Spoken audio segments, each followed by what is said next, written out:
Olá, houve um tempo em que o conto ganhou uma dimensão tão grande que formou toda uma geração. Nesse veio surgiram nomes como Roberto Drummond, Inácio de Loyola Brandão, Moacir Clear.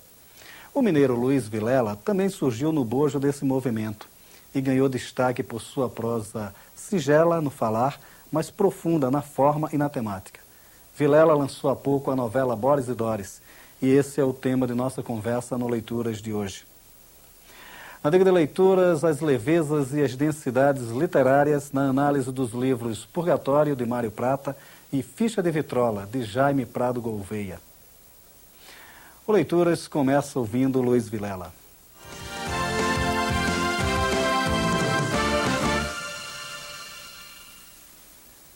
Vilela, o seu mais novo livro, Doris e Boris, Boris e Doris, que é uma novela, você leva ao extremo, né, uma característica muito forte da sua obra, que é a oralidade, a questão do diálogo de sua obra. O livro se compõe de 2 longos diálogos, né, entre um casal e que vai se dissecando toda a angústia humana deles, né, que é uma angústia interessante que a gente vai falar um pouco disso. Agora, como é que surge essa questão do diálogo na sua obra? Quer dizer, como é que se desenvolve o trabalho com o diálogo?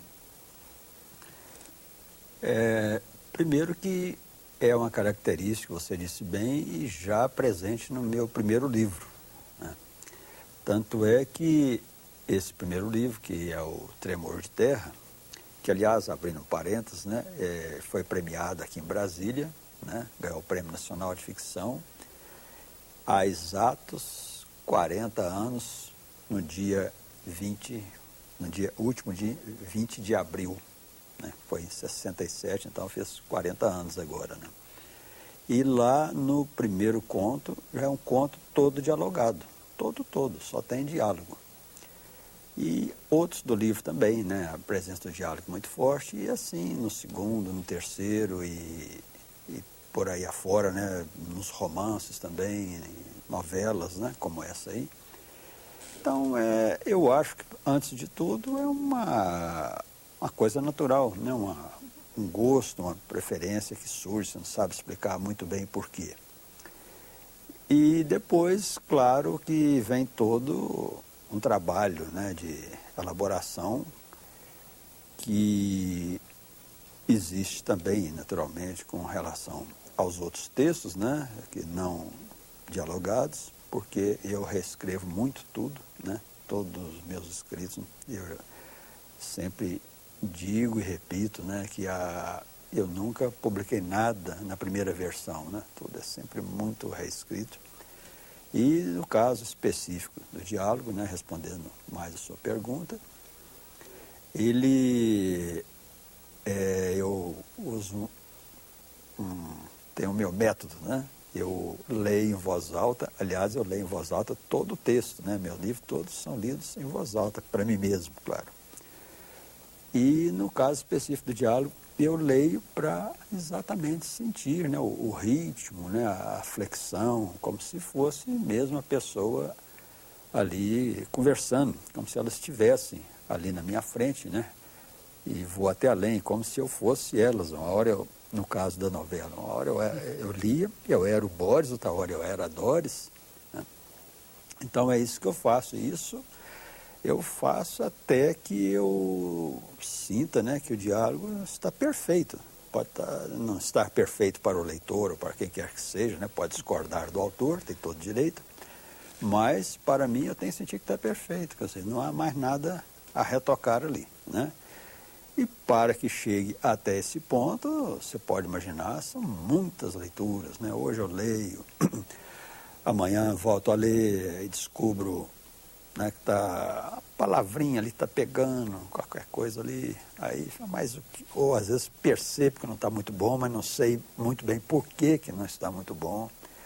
Aí eu deixo na gaveta, né, deixo passar mais dias, para depois eu ter uma leitura mais objetiva, e assim vai, de tal forma que esse trabalho demanda dias, semanas, meses e anos. Agora, é interessante, quer dizer, talvez seja exatamente o exercício da leitura em voz alta que mantém nele a certa oralidade, né? Uma certa espontaneidade, uma fluidez e um ritmo muito constante e muito natural, não é? Quer dizer, isso vem dessa própria leitura em voz alta. Dessa leitura, claro, exatamente, porque não é só as falas em si de cada um, né? Exatamente esse encadeamento, né?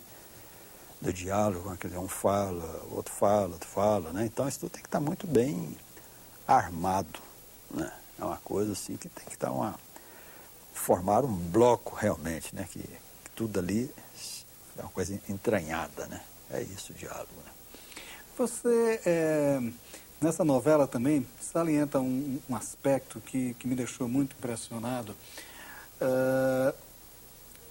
que é uma novela muito moderna, quer dizer, os dois personagens, eles são frutos de frustrações, né? Quer dizer, eles estão num ambiente de frustração, que isso interfere profundamente na vida pessoal de cada um, que eles chegam a criar um jogo de mentiras para tentar vencer sua frustração.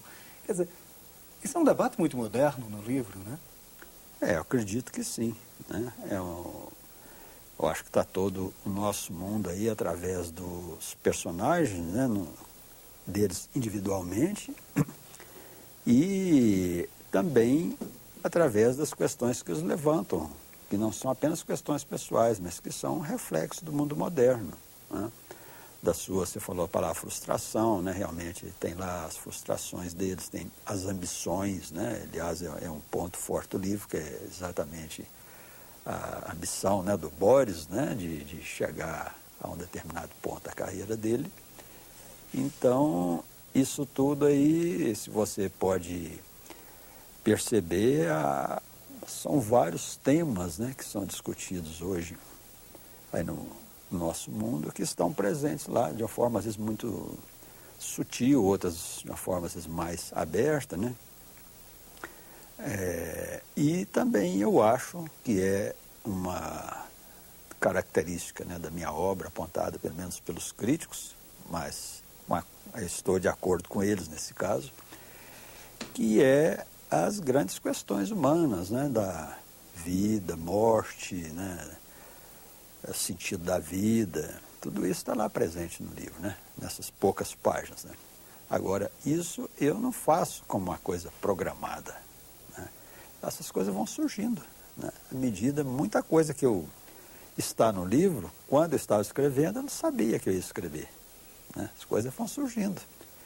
Às vezes do próprio certo automatismo da fala provoca, né, se um cara faz uma pergunta, às vezes naquela hora eu estava com a intenção de que ele fizesse aquela pergunta, mas eu não sabia qual que ia ser a resposta do outro personagem.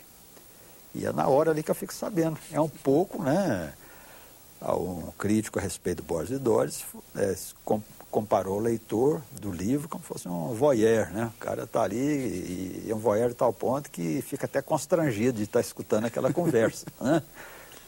Não sei se foi você mesmo no artigo ou foi. Não, eu falo dessa questão do voyeur. Pois é, né? Então, mas é um pouco isso. Eu também curiosamente, sou um dublê no caso do livro, de autor e voyeur, né? Que eu estou contando que as coisas, mas estou também de olho no que eles estão fazendo, respondendo, querendo saber mais do personagem, né? E é isso tudo que vai levando a criação do livro.